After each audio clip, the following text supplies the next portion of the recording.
먼 미국 땅에서 자식들을 잘 키워내고 열심히 사신 여러분들 정말 장하십니다. 안녕하세요. 전원주입니다. 전쟁도 가난도 겪은 우리 세대는 참 눈물겨운 세월을 살았죠. 아메리칸 드림을 이루기까지 여러분들의 세월이야 어떠셨겠습니까? 건강 관련 프로그램에 출연하면서 요즘 제가 깨달은 건요, 양 한 방을 잘 결합하는 게 최고의 건강 관리라는 겁니다. 클레버 케어, 메디케어 어드밴티지 플랜 아세요? 양방과 한방의 좋은 혜택들을 쏙쏙 뽑아서 제공해주는 똘똘한 플랜이더군요. 우리 한인의 건강 문화도 이해하고 실력 있는 한국 의사와 전문의를 척척 연결해 준다니 얼마나 똘똘합니까? 이제 우리도 똘똘한 클레버 케어 플랜으로 150까지만 사십시다.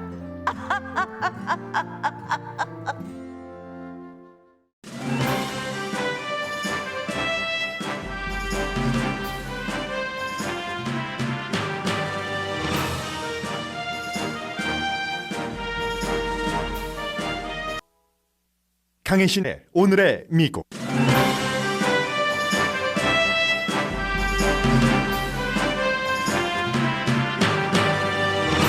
북한의 코비드-19 비상사태가 인도주의적으로나 외교적으로 여러 나라에 영향을 미치고 있습니다.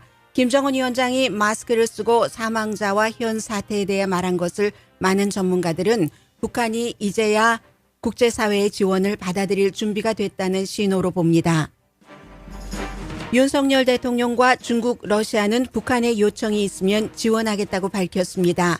백악관 대변인은 북한이 자국민을 착취하고 핵무기 발사를 하는 한 지원할 계획이 없다고 말했습니다.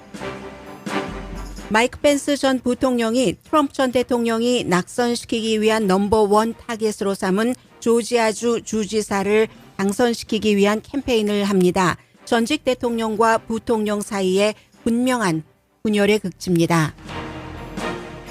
연방 하원 의사당 폭동 사건 조사위원회가 케빈 맥카티 공화당 하원 원내대표를 포함해 증인 출석을 거부한 동료 의원들에게 소환장을 발부했습니다. 공화당이 다수당이 되면 민주당에게 반복될 수 있는 정치 과정이기도 합니다. 바이든 대통령이 미국 아기들이 먹을 분유도 부족한데 이민자 아기까지 챙긴다고 공화당이 비난합니다. 팩트체크에 따르면 미국은 법에 따라 구금된 이민 아기에게 분유를 먹일 의무가 있습니다. 캘리포니아 주지사는 인플레이션을 겪는 주민들을 돕기 위해 자동차 소유주에게 $400 환불 등이 포함된 안을 내놨습니다. 주식시장은 재조정 단계라는 게 일반론입니다. 일론 머스크가 트위터 매입에 전념하면서도 인수거래를 잠정 보류한다고 오늘 트윗했습니다. 우크라이나 전쟁은 날이 갈수록 세계 질서를 재편하고 있습니다. 핀란드와 스웨덴 나토 가입 신청을 도운 영국의 보리스 존슨 총리의 정치력이 되살아납니다. 여러분 안녕하십니까? 오늘의 미국 강혜신입니다. 저희 라디오 서울방송 스튜디오가 한층 위로 올라와서 저희 이 빌딩의 최고층에 있습니다. 제가 새벽에 뉴스를 준비하면서 보니까 당연히 새벽 4시 때는 캄캄했죠. 아무것도 보이지 않았습니다. 저의 사무실은 동쪽인데 그러다가 이제 5시 30분, 37분경이 되니까 저쪽에 북쪽으로 산들이 쭉 보이는데 희미하게 아웃라인 정도만 보이는 그런 산이었고요. 그리고 이제 5시 50분 정도가 되니까 그야말로 동양화, 산수화, 회색빛이 가득한 그런 해돋이? 뭐 붉은 태양이 돋기 전에 그런 해돋이였습니다. 그래서 사람은 참 변화가 필요하구나. 저희 방송국도 마찬가지로 여러분들께 더 좋은 뉴스, 더 알찬 프로그램을 보내드리기 위해서 여러 가지를 연구하는 그 과정에서 스튜디오도 이제 오늘 지금까지는 보이지 않지만 잠시 뒤에 아침 10시부터는 새로운 스튜디오를 여러분들께서 유튜브로 보실 수 있을 겁니다. 그 과정에서 이렇게 옮기고 나니까 저의 사무실도 전에는 서쪽이었는데 동쪽으로 바뀌니까 정말 많은 것들이 달라졌습니다. 그렇게 첫날 뉴스를 시작합니다.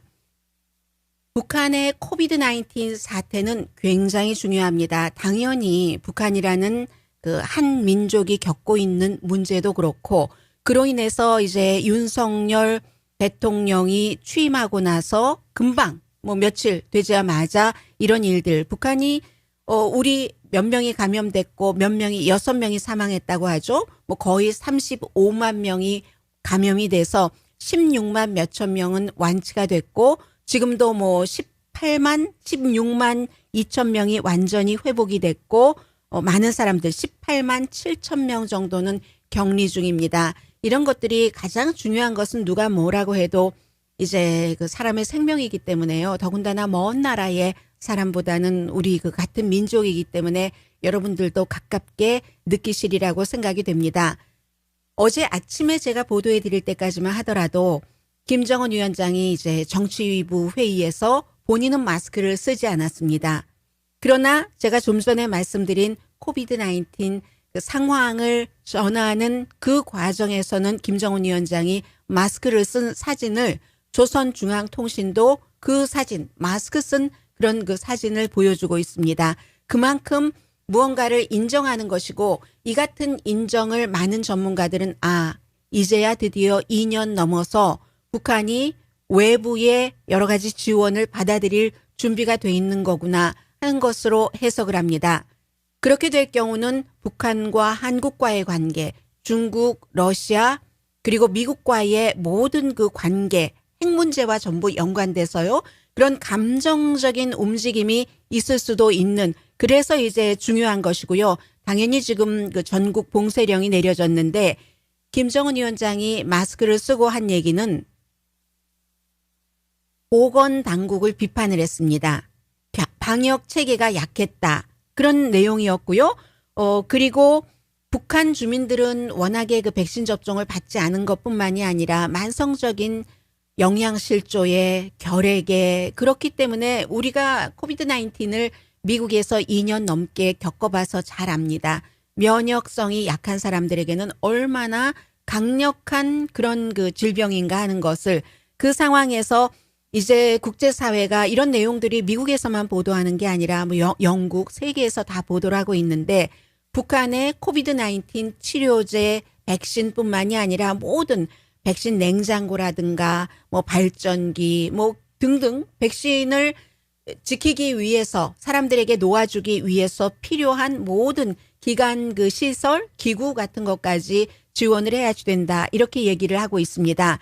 해서 만약에 북한이 이 코비드 19에 대해서 뭔가를 그 치료하기 위해서 지원을 국제적인 지원을 받아들이겠다라고 보낸 그 신호라면은 지금까지는 한 번도 세계적인 그 백신 19을 받아들이지 않았기 때문에요. 그래서 그렇게 된다면 그렇게 되기를 희망을 하고요. 무엇보다도 윤석열 대통령이 뭐 취임하고 며칠 지나지 않아서 북한이 이제 처음에 이 내용을 발표를 하고 핵실험을 몇 시간 뒤에 했기 때문에 그 자체에 대해서는 유엔에서 강하게 비난을 했습니다. 그런데 강과 보드라움이 같이 가는 거죠. 그러니까 핵 문제는 핵 문제대로 인도주의적인 차원의 지원은 그대로 해나가겠다 하는 선거 캠페인 당시의 공약을 현재로서는 윤석열 대통령은 그대로 이행을 하고 있습니다. 인도적인 지원의 이런 것은 북한이 요청만 하면은 정말 우리가 할 수 있는 것을 하겠다. 그런 것이고요. 그리고 이렇게 인도적인 지원을 북한에 한국이 한다고 해서 금방 사이가 좋아지는가, 화해되는가? 그건 절대 아닙니다. 북한과 그 한국, 남한과의 관계도 있고, 그리고 원래 인도주의적인 차원이라는 것은 조건 없이 해야지 되는 거잖아요. 조건 이시 하면은 쫀쫀한 거죠. 그렇게 쫀쫀하게 새 정부가 여러 가지를 시작하리라고 생각하지는 않고요. 한국뿐만이 아니라 물론 조건이 없어도 지원을 받으면 조금 그 한국과 북한과의 관계가 도움이 되는 건 사실이고 한국뿐만이 아니라 지금 중국과 러시아가 있습니다. 중국은 일부 보도에서는 이미 북한에 대해서 무언가를 지원했다는 것이 나오기도 하고 또 다른 보도에서는 북한이 요청하면 우리는 북한을 금방 지원을 할 것이다 라고 얘기를 합니다. 러시아도 마찬가지입니다. 중국과 러시아는 항상 북한 편에서 뭔가를 도와주는 것, 반드시 북한이 예뻐서 그렇다기보다는 그런 점도 있지만 오랜 동맹이잖아요. 러시아와 북한, 중국과 북한. 그러나 미국에 반대하기 위해서도 마찬가지죠. 해서 이 러시아 같은 경우는 생색을 한껏 내면서 우리의 백신이 얼마나 효능이 있는지 북한이 잘 안다. 효능 뭐 별로 중국과 러시아는 뭐 증명되기도 힘들고 서구의 백신보다는 조금 그 효능이 낮다. 이렇게 생각들을 하고 있는데 그렇게 생색을 내면서 북한에서 요청만 하면 우리는 굉장히 신속하게 인도주의적인 차원의 지원을 하겠다고 약속을 했습니다. 스스로에게 한 약속이죠. 세계에 한 약속이죠. 우리가 이렇게 어려움에 처한 북한을 돕는다 하는. 그리고 이제 미국입니다. 미국은 젠사키 백악관 대변인이 오늘이 마지막 날이네요. 젠사키 대변인이. 그런데 젠사키 대변인이 미국은 백신 지원을 북한에 할 뜻이 없다. 왜냐하면 코비드-19 그 당시에도 그렇게 국민들을 인도적인 차원의 지원을 받지 않았다는 것은 국민들을 힘들게 한 것이다. 자국민을 그렇게 힘들게 하면서 아니 핵 개발을 하고 핵실험, 뭐 탄도미사일 발사, 미국을 향해서 동해, 뭐 일본을 향해서 그렇기 때문에 우리는 아직까지는 북한에 대해서 백신을 지원할 뜻이 없다라고 하지만 이 뜻은 또 바뀔 수도 있습니다. 중요한 것은 이제 바이든 대통령이 21일, 오늘이 13일이니까 일주일 남았네요. 21일에 한국에 가서 여러 가지를 북한 문제가 가장 중요한 이슈가 되지 않겠습니까? 그 밖에 뭐 기후변화라든가 반도체 칩이라든가 이런 부분에 대해서 서로 협력하는 것도 있지만 그래서 바이든 대통령과 이 윤석열 대통령의 회담 이후에는 또 미국의 입장도 충분히 바뀔 수도 있는 거고요. 또 하나 더 중요한 것은 여기서 지금 이코노미스트 같은 경우는 데이터가 굉장히 강한 매체입니다. 영국 매체요. 그 데이터와 북한의 여러 가지 상황을 종합해 볼 때 아무리 극단적인 소식, 나쁜 소식에 정말 이골이 난 북한이라 할지라도 이번에 이 코비드-19는 재앙 수준이다. 이렇게 얘기를 합니다. 북한은 이 재앙을 물리칠 수 있다는 도박을 했는데 왜냐하면 외국에서 백신이 들어가면 뭐 여러 가지 외국인들도 가야지 되고 그리고 북한에서는 외국인들이 코비드-19을 가지고 온다 했지만 여러 가지 뭐 내부인들과 접촉하는 것, 북한에 관한 정보 숨기고 싶은 것이 바깥으로 나가는 것도 무척 꺼려했기 때문에 백신 그 지원 같은 것도 받지 않았는데 이랬기 때문에 재앙이고 그 도박을 한 끝에 제한적으로 아니 반복적으로 이 국제적인 그 백신을 지원하겠다 하는 제안을 거부를 했었습니다. 무엇이 북한이 백신을 거부했던 그런 그 이유였든지 지금은요 이런 문제를 지적을 합니다. 예를 들어서 중국이 북한이 그동안 얘기를 했잖아요. 우리는 한 사람도 없다 하다가 뭐 하루에 사망자가 지금 6명이 나오고 뭐 얼만큼 많은 사람이 감염이 되고 이게 계속 갈 것이라는 겁니다. 중국과 다른 게 있다면 중국은 백신을 개발한 국가고 그리고 중국은 완전히 우리 없게 하겠다 하고 뭐 굉장히 수천만 명이 있는 그런 그 도시 같은 것을 차단을 했을 때도 백신이 있었던 국가잖아요. 북한과 중국과는 굉장히 다르다. 그렇기 때문에 지금 김정은 위원장은 누군가에게 이것이 막 퍼졌을 경우는 어제 말씀드린 대로 정권의 위험 같은 것도 어느 정도 느낄 수가 있는 거죠. 정책 실패라는 것을 인정을 하지 않는 그런 그 국가 정권이기 때문에 해서 보건당국이 뭐 무능했다, 게을렀다, 부주의했다 이렇게 비난을 했지만 이코노미스트는 정말 비난받을 주체는 해외의 도움을 받지 않는 북한의 정책이다라고 얘기를 합니다. 그렇기 때문에 북한 주민들은 북한 정권이 잘못 판단한 그것에 대한 모든 고통을 지금부터 겪을 것이라고 예상을 하고 있습니다. 오미크론은 대부분의 사람들에게는 그다지 위험하지 않지만 면역성이 약한 사람들 너무 위험하다는 것은 우리가 미국에서도 경험을 했고 최근에 홍콩에서 여러 가지를 보면은 알 수 있잖아요. 노인들 사이에서의 백신 접종률이 홍콩에서 무척 낮았습니다. 그 결과 홍콩에서 노인들이 이 코비드 19에 감염됐을 때 굉장히 타격이 심했습니다. 더 나빠질 가능성이 있다는 것을 북한이 같은 민족으로서 이런 것을 가지고 봐야지 되는 겁니다. 다행히 치명적이지 않다면 정말 휴하고 한숨을 쉴 수 있지만 기본적으로 미국에서도 생각해 보면 이 코비드 19을 잡기 위해서는 테스트도 많이 해야지 된다. 백신 이전에 우리가 그런 것을 굉장히 많이 얘기를 했었죠.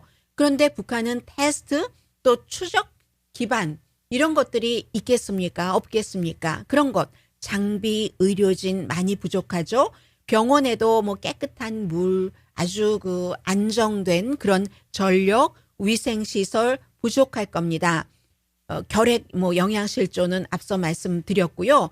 그래서 또 이런 것도 있죠. 처음에 우리가 미국에서도 산소호흡기가 부족해서 얼마나 미국이라는 의료 시스템 최고라는 국가가 어려움을 겪었습니까? 인공호흡기는 몇 대나 있는지, 산소 공급은 북한에서 얼마나 할 수 있는지 지금 국제사회에서 의료진들이 파악하기가 힘듭니다. 북한이 중국으로 도와주세요 하고 눈을 돌릴 수 있지만 그리고 중국에서도 도와달라고 하면 우리는 최선을 다해서 돕겠습니다. 했습니다만 중국도 지금 코가 석자입니다. 중국에서 밖으로 나오지 못하게 하고 하는 그런 그 여러 가지 내용들을 여러분들께서도 다 알고 계시는 그대로죠. 다행인 것 하나를 이코노미스트가 지적을 하는데 북한이 2007년도에 홍역으로 대규모 예방 접종을 굉장히 그 성공적으로 했었던 것, 그런 것. 그래서 이제 백신이 부패하는 것을 막는데 충분한 그런 그 냉동 인프라, 그 냉동 구조 같은 것은 갖고 있답니다. 그 백신을 냉동해서 보관해야 되는 그런 백신들이 있잖아요. 백신 종류에 따라서 그것은 됐다. 그래서 만약에 지금부터라도 뭐 윤석열 대통령이 충분히 보급을 우리가 최대한 한다고 했고 한국은 지금 백신이 남습니다. 미국과 마찬가지로. 그래서 충분히 적절한 시기에 빨리 공급이 돼서 북한 국민들에게 북한 주민들에게 백신 접종이 된다면 그러면 많은 생명을 구할 수 있는 것이고 오늘 오후쯤이 되면 사망자 숫자가 더 늘어날 수도 있는 거죠. 그리고 참 아이러니하죠. 미국에서는 워낙에 인구가 많으니까 3억 3천만 명이나 되니까 블루스테이트에서는 다행히 사람들이 그 백신 접종을 많이 했고 그러나 레드스테이트에는 하지 않았지만 미국에선 균형이 맞았죠. 블루스테이트에서 백신 접종을 일찌감치 한 사람들은 그런 그 인위적인 면역력이 생겼고 레드스테이트에서 마스크도 안 쓰고 백신 접종을 하지 않았지만 걸렸다 낫다 건강한 사람들이 걸렸다 낫다 하면서 자연적인 면역과 백신 접종으로 인한 면역이 많이 생긴 이런 건데 북한도 처음부터 그렇게 완전히 문을 닫아 걸고 그러지 않았으면 지금 이렇게 확 올라가는 이런 상태는 되지 않았을 수도 있을 것 같습니다. 그런데 어쨌든 아무튼 지금 한국이 돕는다고 하고 중국과 러시아도 돕는다고 하니까 북한에 대해서 이게 조금이라도 더 나아지기를 기원할 수밖에 없는 지금 그게 북한의 팬데믹 상황입니다.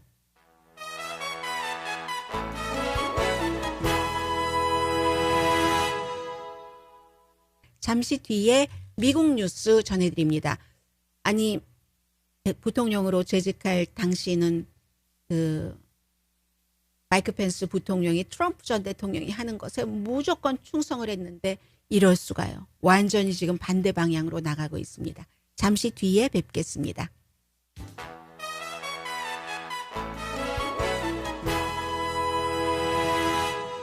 라디오 서울 방송 오늘의 미국 듣고 계십니다. 네.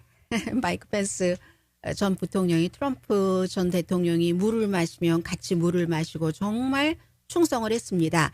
그런데 이번에 이제 조지아주 예비선거에서 5월 24일이 예비선거인데 이번에 예비선거 가운데서도 조지아주가 가장 중요하기도 하고요. 왜냐하면 트럼프 전 대통령이 조지아의 주지사와 총무처 장관을 떨어뜨리겠다고 다른 사람들을 공화당 예비선거에서 지지하고 있기 때문에요. 이유는 뭐 당연히 부정선거라고 했었어야지 되는데 부정선거가 아니다. 우리는 그 선거 개표 정확하게 했다. 이렇게 공화당의 주지사와 총무처 장관이 얘기를 했기 때문이죠. 그런데 마이크 펜스 전 부통령은 트럼프 전 대통령이 넘버1 떨어뜨릴 사람으로 조지아주의 브라이언 캠프 주지사를 지목을 해서 이제 상대 공화당의 다른 예비선거 후보인 데이비드 폴듀, 원래 그 상원 의원이었다가 그 상원 의원 자리를 민주당에게 빼앗긴 사람이죠. 이번에 주지사로 나오는데 트럼프 전 대통령은 이 사람을 지지를 합니다. 3월에도 캠페인을 했고 또 50만 달러를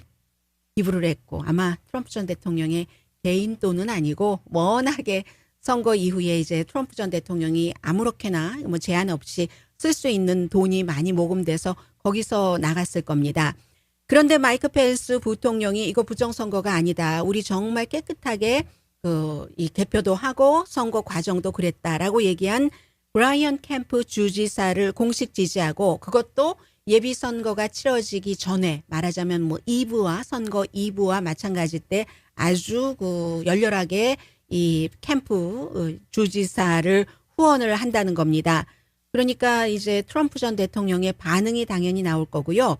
공화당에서도 이 브라이언 캠프 조지아주의 주지사는 굉장히 보수적이고 성공적인 주지사로 평판을 받고 있는 사람입니다. 펜스가 이 주지사를 my friend라고 하면서 나의 이 친구를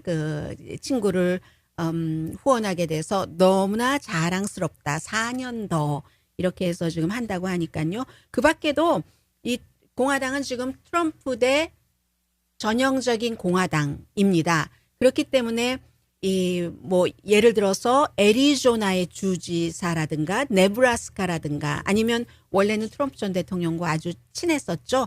뉴저지주의 공화당 주지사였던 크리스 크리스티 같은 사람은 전부 마이크 펜스 부통령과 마찬가지로 브라이언 캠프 이 주지사를 지지를 하고 있습니다. 그래서 이제 이런 문제가 있고요. 그리고 이제 조지아주의 스윙 유권자, 이제 표본으로 뭐 전체적으로 뭐 한 1,000명, 2,000명을 대상으로 조사한 게 아니라 민주당 3명, 공화당 6명, 무소속 4명, 이렇게 이제 샘플링을 해서 그렇게 포커스 그룹이라고 얘기를 하죠. 자세히 취재를 했습니다. 어디서 했던가요? 네, 악스요스에서 했더니 막상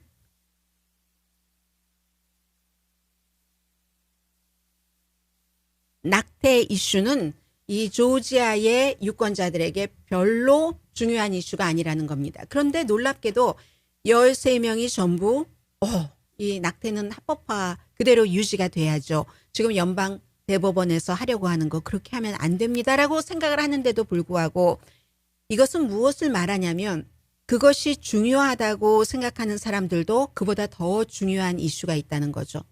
뭐겠습니까? 여러분과 제가 늘 눈만 뜨면 생각하는 인플레이션을 포함한 경제, 세금, 기후변화, 총기, 이런 부분. 그러니까 곧 적어도 조지아주에서는 민주당이 이번에 그 연방 대법관들이 뭐 공화당 대 민주당으로, 보수 대 진보로 여성의 그 낙태 권리를 50년 만에 안 돼.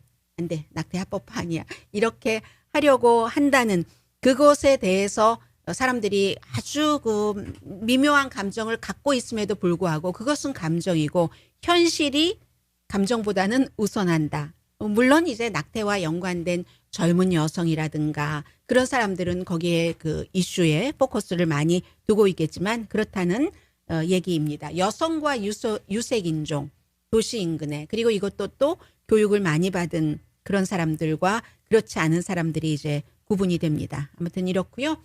그리고 또 지금 미국에서 굉장히 중요한 것은 케빈 맥카티 공화당 하원 원내대표를 포함해서 5명의 공화당 그 의원들을 같은 의원들이, 동료 의원들을 소환했습니다. 1월 6일 폭동 사건을 조사하는 그 조사위원회가, 뭐 공화당도 있지만 거의가 민주당 그 조사위원들이죠. 그래서 원래 처음부터 좀 나와서 좀 협조를 해달라라고 자발적인 협조를 원했었는데 그게 안 되니까 결국은 이렇게 소환장을 발부를 하는 겁니다. 그래서 그 케빈 맥카티, 캘리포니아가 지역구이고, 그리고 이제 공화당의 하원의 원내대표뿐만이 아니라 뭐 잘 알려진 알래스카, 애리조나 그리고 펜실베니아의 스캇 페리 하원 의원 잘 알려졌고요. 오하이오의 짐 조르단 의원이 그 당시에 1월 6일 폭동 사건과 관련해서 트럼프 전 대통령 편에 많이 서 있었던 사람이죠. 이렇게 4명과 케빈 맥카티를 소환장을 보냈는데 만약에 소환장을 보냈는데도 의회 조사단의 조사에 뭐 증인 신문에 협조를 하지 않으면 그때는 이제 의회 모독죄, 뭐 의회 방해죄 이런 형태로 되는 거죠. 그렇게 될 경우는 연방 그 법무부에서 수사를 해야지 되고 이런 수사가 들어간 케이스가 있죠. 트럼프 전 대통령의 수석 전략가였던 이제 그 스티브 배넌이라든가 전 그 무역 고문요 UC 리버사이드에서 간 그 피로 나바로 같은 사람들 뭐 이런 사람들이 있습니다. 그래서 의회에서는 그런데 이렇게 되는 경우 만약에 몇 개월 남지 않았잖아요. 공화당이 11월 달에 다수당이 되는 경우 넘버원 타겟이 아마 그 조사일 겁니다. 이슈는 헌터 바이든 대통령의 아들에 관한 것을 계속 조사를 다수당이니까 한다고 하면서 여러 사람을 증인 신문을 하고 그렇기 때문에 이건 이제 판도라의 상자가 될 수도 있는 거죠. 보복의 판도라 상자를 열 수도 있는 거죠. 뭐 소환장 보내고 그리고 무슨 뭐 탄핵을 시도를 할 수도 있고요. 바이든 대통령에 대해서 여러 가지 이슈를 걸어서 그렇기 때문에 정치적인 것은 한국이나 미국이나 똑같습니다. 이제 어디가 다수당이 되느냐에 따라서 굉장히 그 달라지는 그런 것들을 지금 한국과 미국이 같이 동시에 보여주고 있거든요. 또 하나는 분유에 대해서는 물론 많은 그 오늘의 미국을 듣고 계시는 가정에서는 이제 분유 먹는 아이는 없어. 손주는 있을지언정 이렇게 생각을 하시겠지만 정말 이건 큰 문제입니다. 부모님들이 그 어린 자녀가 분유를 먹어야지 되는 그 나이대에 자녀가 있는 그런 그 부모님들은 너무 텅텅 비었어요. 여러분들께서도 마켓에 가보시면 제일 비어있는 칸이 분유칸입니다. 워싱턴이 이걸 채우려고 많이 움직이죠. 대통령이 아이 분유 얘기를 지금 며칠째 하고 있습니다. 뭐라고 얘기를 하냐면 뭐 다른 나라에서 아일랜드라든가 네덜란드라든가 칠레, 멕시코에서 우리 빨리 수입하겠다. 왜 부족한가? 공급망 문제도 있고요. 그리고 또 미시건주 어떤 공장에서 특정 브랜드의 분유를 먹고 아이들이 그 숨진 케이스가 2개 있기 때문에 그래서 대대적인 리콜을 했습니다. 분유 같은 게 무슨 여성 의류 브랜드처럼 굉장히 많은 게 아니기 때문에 특정 몇몇 브랜드가 장악을 하고 있잖아요. 그런 것들이 있죠. 뭐 시리얼이라든가 분유라든가 뭐 건강보험회사라든가 이런 형태로. 그래서 이게 이제 정부에서 다른 나라에서 수입을 하겠다 하는데 텍사스 주지사가 뭐라고 얘기하냐면 당연히 공화당 주지사고 미국 엄마 아빠가 아이 먹일 분유를 못 찾아서 공황에 빠졌는데 그로서리 스토어에 가면 비어 있으니까. 그런데 바이든 행정부는 남부 국경을 넘어오는 불법 이민자들에게 분유를 주고 있다. 그렇게 또 주는 걸 너무 기뻐한다라고 얘기를 하고 있거든요. 워싱턴 포스트의 팩트체크가 유명합니다. 그 워싱턴 포스트의 그 사실을 확인하는 팩트체크난을 하는 팩트체커죠. 이 글렌 캐슬러 기자가 뭐라고 얘기를 하냐면 이거는 바이든 행정부가 하고 싶어서 하는 게 아니라 미국이 많은 법에 따라서 여러 가지를 하잖아요. 그래서 미국에는 아동 이민자에 대해서 어떠한 것을 해줘야지 되는 그런 법이 있고 2008년도에는 인신매매 피해자를 보호하는 그런 법이 만들어졌습니다. 그래서 이 2가지 법에 따라서 미국에서 뭐 불법이건 합법이건 국경을 넘어오는 그런 그 아이들에게 아이도 아니죠. 분유를 먹을 정도니까 분유를 줘야지 되는 그런 법이 있는 겁니다. 이게 팩트체크거든요. 바이든 대통령이 그 법에 따른 것이고 뿐만이 아니라 트럼프 전 대통령 이거 하고 싶었겠습니까? 장벽을 쫙 치다가 실패했었는데 트럼프 전 대통령 행정부도 할 수 없이 이렇게 분유를 줬었다니까요. 이것도 역시 정치 게임입니다. 모든 것은 정치 게임 해서 워싱턴 포스트 팩트체커가 피노키오 거짓말할 때 코 길게 하는 그 피노키오 했습니다. 잠시 뒤에 경제 관련 뉴스 전해드립니다.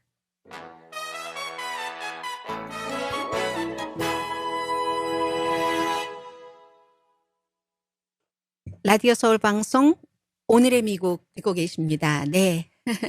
아직 스튜디오가 저는 익숙하지 않은데 항상 똑같은 일을 수십 년 동안을 해도 잠깐만 그 아주 조금 바꾸면 그 미묘한 차이가 엄청난 차이를 주잖아요. 아마 여러분들께서도 장사를 오래 하시는 분들도 마찬가지이실 테고, 그리고 무슨 엔지니어링 같은 것이 전문인 분들도 회사를 바꾸면 똑같은 일을 하는데도 다르죠.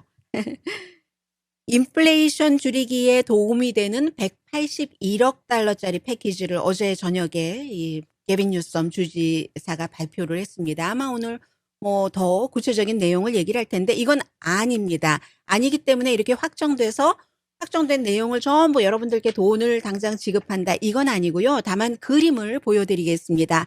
자동차를 소유하고 계신 분들 가솔린 값이 너무나 비싸니까 $400 리베이트 포함되어 있고요. 당연히 렌탈 보조 있고, 그리고 또 저소득 그 세입자를 위한 뭐 렌탈 보조금이 $27억 달러가 책정돼 있네요. 그리고 전기요금이라든가 수도요금을 뭐 팬데믹 이후에 못 내신 그런 분들을 위해서도 책정을 했고, 무료 대중교통수단 이용하시는 분들, 아니죠. 대중교통수단을 이용하시는 분들께 무료로 할 수 있는 거 지난번에 했다가 중단했고 했는데 다시 또 하고요. 또 12개월 동안 디젤 판매세를 일시적으로 중단하기 위해서 또 뭐 한 4억 3,900만 달러 정도를 책정을 했고, 저소득층 가정 한 4만 가정에 주는 그런 그 아이들 어떤 양육비 뭐 이런 것들 등등해서 많은 것을 제안을 했는데, 말씀드린 것처럼 제안입니다. 현재는 병원 또 그 요양시설에 대한 여러 가지, 또 그런 시설에서 일하고 계신 분들, 의료진들이 힘들고 많은 일을 하고 계시잖아요. 그런 분들께 보너스로 3억 3,300만 달러 정도 나눠드리겠죠. 몇 분이 될지 모르겠지만 이렇게 책정을 해놨습니다. 아니라고 다시 말씀드리고요. 가솔린 값은 뭐 지금 갤런당 평균 기록을 또 경신했습니다. 며칠 전보다도 한 10센트 정도가 올라서 지금 거의 갤런당 레귤러가 $4 50센트 정도 되는데, 캘리포니아 주에서는 게빈 뉴섬 주지사가 정치인들은 항상 일반인들이 힘들 때 어떻게 힘든가, 그걸 우리가 어떻게 해결을 해주는가, 뭐 이런 문제들을 그 염두에 두고 있잖아요. 연방 의회에서는 다음 주에 가솔린 값이 왜 이렇게 비싸지? 뭐 전체적으로 원유값하고 이게 대비가 되지 않는데 뭔가 이때를 틈타서 과도하게 가솔린 값을 책정하는 것 아니야? 그런 것을 금지하는 법안에 대해서 표결을 합니다. 그런데 이것도 역시 정치적입니다. 공화당이 반대해서 저는 통과되지 않을 것으로 예상을 합니다. 업계가 있습니다. 공화당 측의 업계, 민주당 측의 업계, 그런데 에너지 업계, 뭐 엑소모빌 이런 뭐 큰 뭐 오일 회사, 뭐 정유 회사의 경우는 공화당이기 때문에 이게 무엇을 말하냐면 그 사람들에게 선거 자금을 많이 받는 겁니다. 공화당 정치인들은. 그렇기 때문에 그들에게 피해가 되는 것을 민주당에서 제안을 했을 때 찬성을 할 수가 없죠. 그럼 돈이 떨어지고, 돈이 떨어지면 선거에서 이기지 못하고, 그러면 일자리를 뺏기는 거잖아요. 연방 정치인들도. 그래서 공화당이 아마 이것은 통과시켜 주지 않을 겁니다. 해보는 거죠. 민주당은 우리가 이렇게 하고 있다. 그런데 공화당이 안 해줘 하는 것을 말하기 위해서 또 공화당은 하는 거고요. 낸시 펠로시 하원 의장이 가격 폭등이다. 이건 뭐 소비자를 착취하는 것이야. 이렇게 얘기를 하고 있습니다. 주식 시장이요. 어제는 그 암호화폐가 엄청 망가지다가 비트코인 조금 오르기는 했는데, 그래도 지금 뭐 25,000, 26,000대거든요. 일부 전문가들은 올해 말이 되면은 비트코인 $20,000 정도 될 것이다. 그러면 지난해 11월 달에 불과 한 6개월 전에 최고가 거의 $70,000 정도 됐는데, 그 $70,000 정도에서 뭐 3분의 1 정도도 안 되는 거잖아요. 그렇게 전망을 하고 있습니다. 왜냐하면 인플레이션, 공급망, 또 우크라이나 전쟁 등등으로 완전히 불확실성과 악재만 있기 때문에 이럴 땐 기술주가 확 내려가죠. 암호화폐는 기술주와 같이 취급을 하기 때문에. 그리고 암호화폐뿐만이 아니라 지금 주식시장 붕괴는 일어날 수밖에 없다라고 보는 게 현재로서는 대다수인 것 같습니다. 뭐 스탁, 주식, 채권, 암호화폐, 그리고 뭐 암호화폐, 채권, 주식 그 사이에 어디엔가 있는 많은 파생 상품들 있죠. 전부 아마 내려갈 거. 그리고 이 내용을 제가 말씀드리면서 항상 여러분들께 401k를 생각하고 드리는 말씀입니다.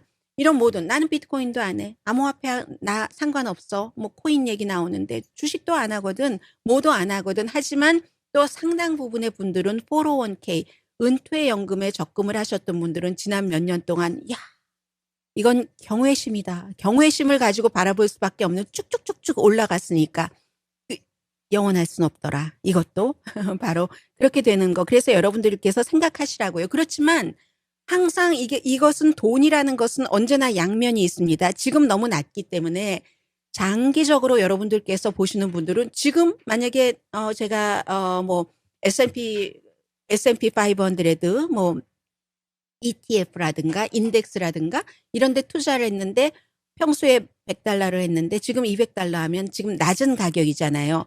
장기적으로 보면 언젠가는 또 올라가겠죠. 당연히. 그래서 장기적으로는 지금이 기회이기도 하다 하는 것이요.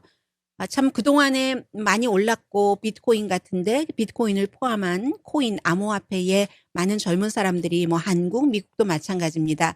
투자를 할 수 있었던 것은 시장이 돌아가는 그 바퀴라고 치면 그 바퀴에 정부에서 기름칠을 많이 해줬어요. 소리 없이 잘 돌아가라고. 경기부양책 등등. 일을 안 해도 돈을 줘. 일을 해도 돈을 줘. 이런 식으로. 그러니까 남아 돌던 돈을 많이 그런 곳에 집어넣었는데 지금 갑자기 뭐 이자율 인상되죠. 뭐 기타 등등 해서 재조정 시기에 들어갔다는 것. 그러나 말씀드린 것처럼 장기 투자하시는 분들 뭐 이런 투기가 아니라 은퇴연금이라던가 이런 분들께는 기회가 될 수도 있다. 만약에 하나 조건절이 있습니다. 연방준비제도가 이자율을 지금 2번 올렸잖아요. 이자율을 올려서 이자율이 높은데도 경기 침체는 없이 연착륙이라는 그 소프트 랜딩으로 경기가 부드럽게 나아갈 때 그런 경우는 지금 낮아졌던 그런 뭐 아주 위험한 주식, 하이 리스크 주식 빼두고는 다시 올라갈 가능성이 굉장히 높다고 말씀드리죠. 근데 그렇지 못하고 경기가 쭉 침체된다. 언젠가는 올라가겠지만 그 사이에는 여러분들 뭐 안전벨트 하고 계셔야지 될 겁니다. 엄청나게 뚝뚝뚝뚝 떨어질 가능성도 있기 때문에. 일론 머스크가 오늘 아침에 트윗을 했습니다. 처음에 무슨 트윗을 했냐면 내가 트위터를 인수하기로 한 것 일시적으로 보류 중. 그리고 역시 일론 머스크는 일론 머스크입니다. 조금 있다가 그런데 여기에 대해서 내가 끝까지 집중해서 트위터를 인수하긴 할 거야. 제가 처음부터 여러분들께 말씀을 드렸는데 모든 인수합병은 특히 이처럼 가장 큰 금액이잖아요. 한 사람이 인수를 하는 440억 달러라는 이런 경우에는 정말 종이에 잉크가 사인한 것이 완전히 마르기 전까지는 어떻게 될지 모르는 겁니다. 지금 일론 머스크가 테슬라에서 팔아서 뭐 여기다 좀 된다고 하니까 테슬라 주식 막 내려가죠.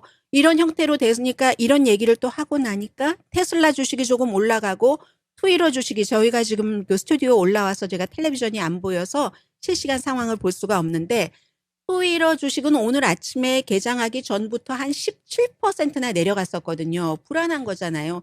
이렇게 되던 인수를 하던 인수하지 않던 결정이 나야지 되는데 한다고 그랬다가 안 할 수도 있다고 했다가 또 몇 분 뒤에 이거 하는 거다라고 얘기를 했다가 해서 전문가들도 이제는 일론 머스크가 트위터를 인수하기는 하는 거야?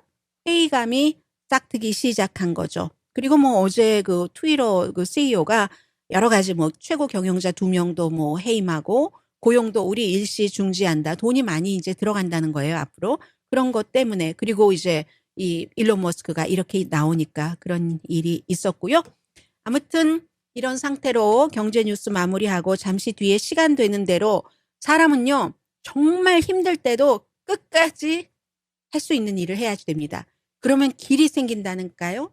이게 바로 영국의 보리스 존슨 총리의 스토리입니다. 잠시 뒤에 전합니다.